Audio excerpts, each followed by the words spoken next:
Welcome everyone. Today I'll discuss the poem Kubla Khan by Samuel Taylor Coleridge. And in this discussion I'll talk about Coleridge the poet.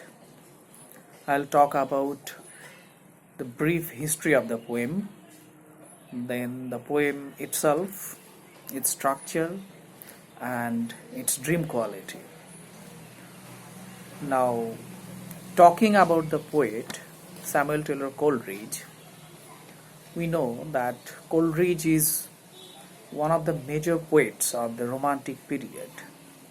Coleridge is called the high priest of supernaturalism.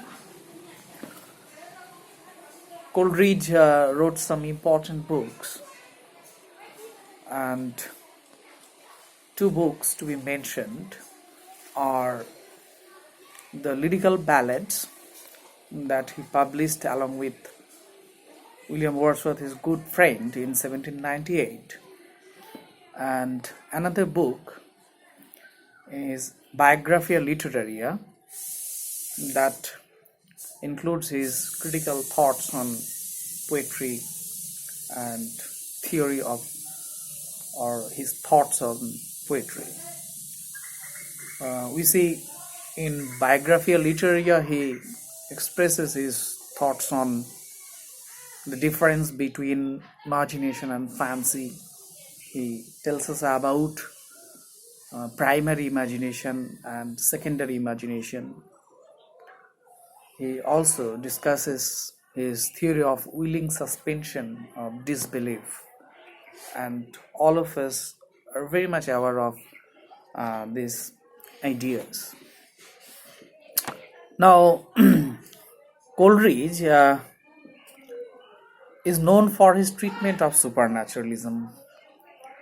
The way he treated supernatural elements in his poems is remarkable and unique, because Coleridge's predecessors, those who treated supernatural elements in a Gothic way, Horace Walpole, then Anne Radcliffe, their treatment of supernaturalism was crude, was gross, bombastic, and Coleridge marked a difference here. He came up with the treatment of supernaturalism in a subtle way. His treatment of supernaturalism is not gross. It is subtle, and it appeals on our psychology. So he treated the natural elements, and he wanted to strike our psychology. Another feature of Coleridge's poem is his treatment of medievalism, elements of Middle Ages. He again and again goes back to Middle Ages, and medieval elements come again and again in his poems. For example, if we read his poem that has also been included in our syllabus, the Christabel, then we find he talks about medieval castle. If we read this very poem, the Kubla Khan, then we find medieval element is there when he talks about the demon lover. Then another feature of Coleridge's poem is his romantic qualities. He is a romantic poet, and his poems are full of romanticism. Treatment of nature, then escapism, then beautiful imagery, creation of expression of imagination. All these are very much present in his poems. Now, another feature of Coleridge's poem is his dream quality. Many of his poems are composed in dream, and for example, this very poem Kubla Khan, that he got inspiration in his dream, and he wrote this poem when his dream was over. He found the poem in his dream, and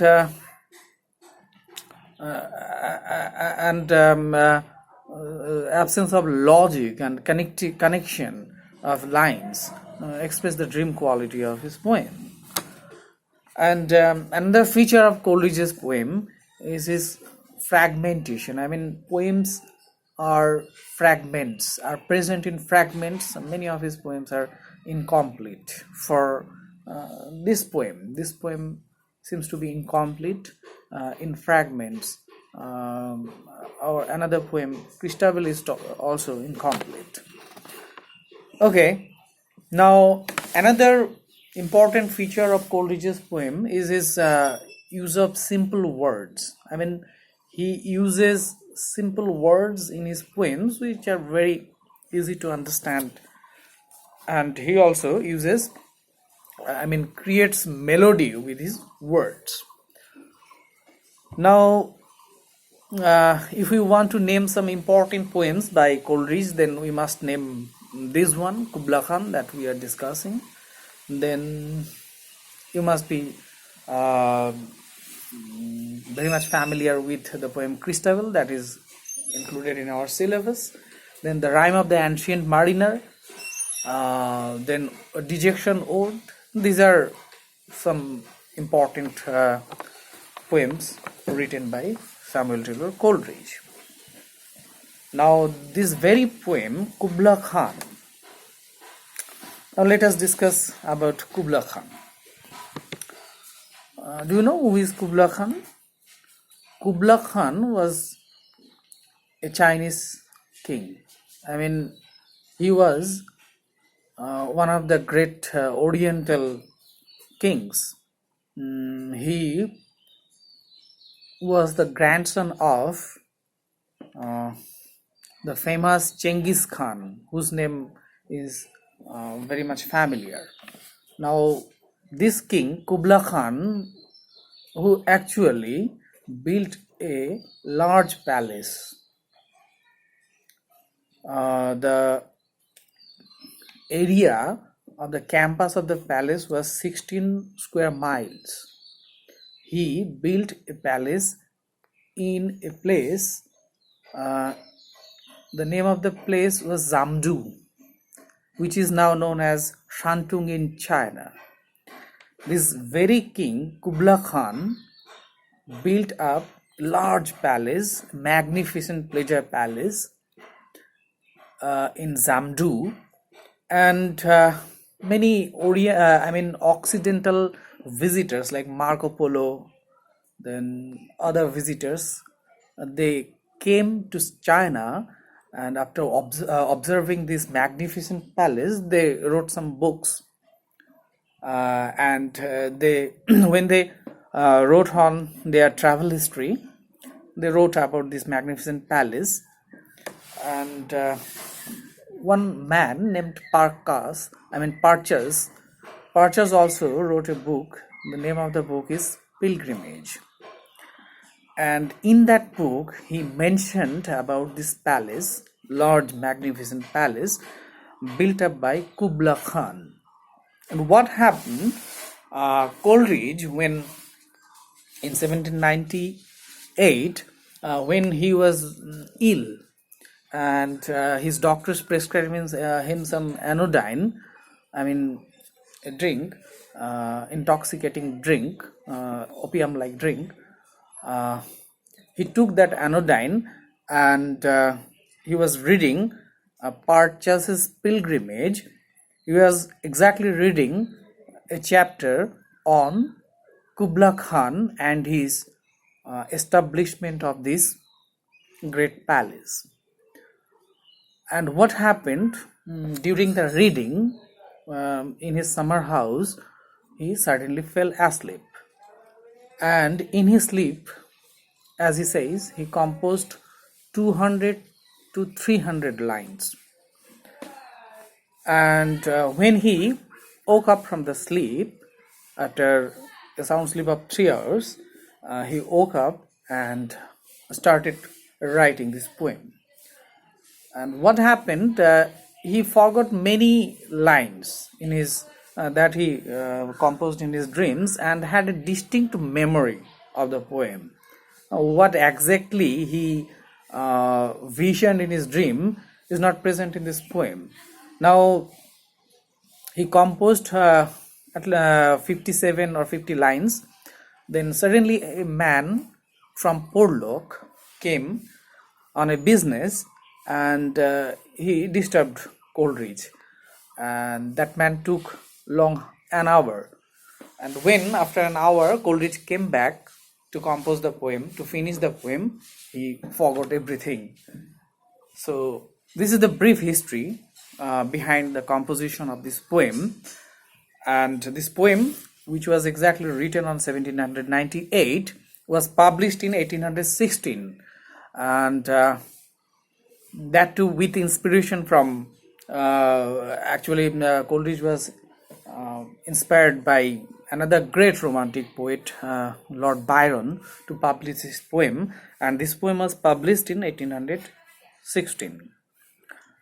Now, this is the brief background of this poem, how Coleridge found inspiration in Purchas's pilgrimage and in his dream, and composed this poem after waking up from the dream, but it remained incomplete because he was disturbed by a man.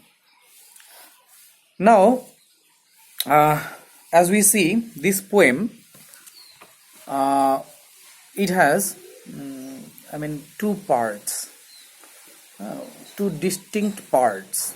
When we read the poem, we find that the distinction of these two parts are very much evident. What find we in the first part of the poem? Let us discuss. In the first part of the poem, we find the poet is talking about the pleasure palace. That magnificent palace that was built by Kubla Khan, and he describes the natural background, the exotic palace, which is very magnificent and which is quite impossible to build. And in the second part of the poem, the poet is talking about a woman playing a musical instrument on a mountain and singing a very beautiful song. And the poet expresses his wish that if he had the power of recreating that poem in his imagination, he would have built the pleasure palace Kubla Khan built. So, in the second part of the poem, the poet is talking about the power of imagination, the power of creativity if he had. Now, if we discuss this poem, the lines of the poem a little bit elaborately, then we will understand that. Let us read the very beginning lines. Kubla Khan, I read. Coleridge is saying, in Xanadu did Kubla Khan a stately pleasure dome decree, where Alf the sacred river ran, through caverns measureless to man. We see the poet is saying the name of the place is Xanadu, but actually it was Xamadu. He is naming it differently, Xanadu. He is saying in Xanadu, Kubla Khan, a stately pleasure dome, magnificent pleasure dome, decree means ordered, and where Alf the sacred river, Kubla Khan ordered the palace to be built in a place where a river, a holy river, the name of the river is Alf, but actually there is no such river uh, in Zamdu named Alf. So it is creation of his imagination. Sacred river ran. That river ran through caverns, that means caves, measureless to man. And those caves are measureless. One cannot measure the depth of those caves. So in this way, the poet begins the poem. He talks about the place Xanadu. And in the next part of the poem, we see he is describing the place where Kubla Khan ordered his pleasure palace to be built. Now, the place, he says, so twice 5 miles of fertile ground. This place is twice 5 miles. That means 10 square miles. It was exactly 16 square miles, but he is reducing it, cutting it down. He is saying 10 square miles in width. This place, the area of the place is 10 square miles, and this place is well fortified with walls and towers. And he is also saying that this place, which is surrounded by walls, is full of gardens, full of trees, trees with well fragrant flowers. And this place has some small rivers inside it. So he is describing a large place where the palace was ordered to be built. And place, as we come to know, is full of greenery. It's situated in a very healthy, natural atmosphere. Then we find in the second part of the poem, not in the second part, in the next section of the poem, the poet is saying, here we find kind of logical incoherence, kind of jumpiness from the from the previous section. But oh, that deep romantic chasm which slanted down the green hill authored a southern cover, a savage place, as holy and enchanted as ever beneath a waning moon was haunted by a woman waiting for her demon lover. Now, in the next section, we see Coleridge is talking about a place. He's talking about a romantic cliff, chasm. Romantic chasm means cliff, where the two sides of mountain or hills have been slanted down, as if cut down. He's talking about a place. If we visualize the place where from the holy river Ganges originates, sharp river flowing down from the cliff. So that kind of place he is describing. He's saying the hills have been slanted down, and the hills are green because they are covered with cedar trees. He's saying this place is like a mysterious place. This place reminds him of the places that are visited by betrayed beloveds. Women who were in search of their lovers. Their lovers betrayed them because their lovers were actually demons who came in the shape of human beings, and after making love with them, they deserted.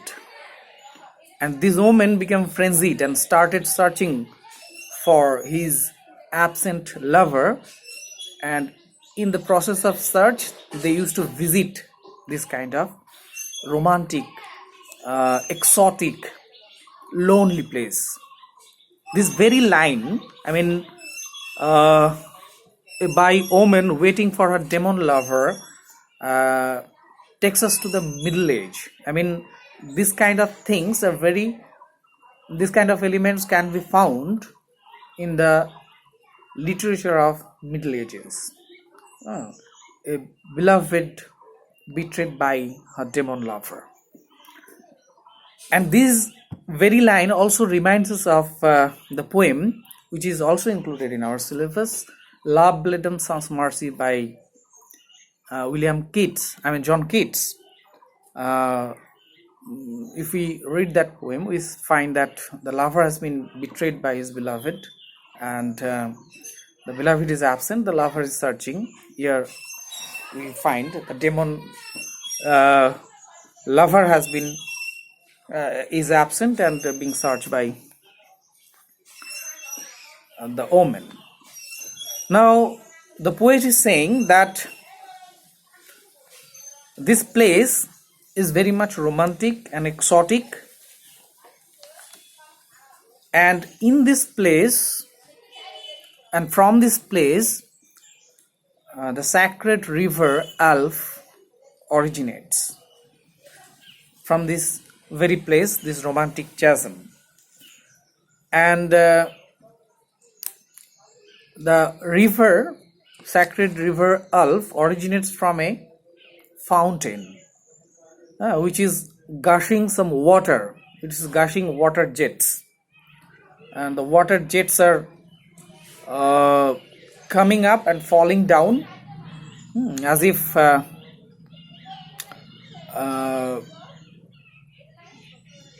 if chaffy grains are beaten down by the fly. Now this place, the fountain water is also carrying some rocks, and it is throwing the rocks up. The rocks are also falling down. What happens in the origin of a river? If we look at the origin of the river Holy Ganges, then we can find this kind of image. The poet is saying that the holy river Alf, after originating, it covers for 5 miles in a zigzag way, and after covering 5 miles through the woods,